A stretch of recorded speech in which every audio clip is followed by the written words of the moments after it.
పసిపాపమనన్న ప్రతి మనిషిలోనూ పరమాత్ముడున్నాడని, వాడు పరిశుద్ధుడవుతాడని, గోళీల ఆటల్లో కొండంత సత్యం చాటావు ఓ సాయి, మమ్ము సాకావు మా సాయి. వాసనలు వేరైన వర్ణాలు ఎన్నైన పూలన్నీ ఒకటంటివి, నిన్ను పూజించ తగునంటివి.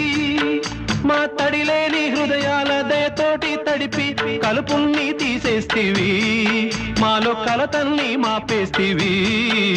మా పాపాల తొలగించు దీపాల నీవే వెలిగించినావయ్యా, మమ్ము కరుణించినావయ్యా. జన్మ జన్మాల పుణ్యాల పంటల్లే నిన్ను దర్శించినామయ్యా, మేము తరించినామయ్యా.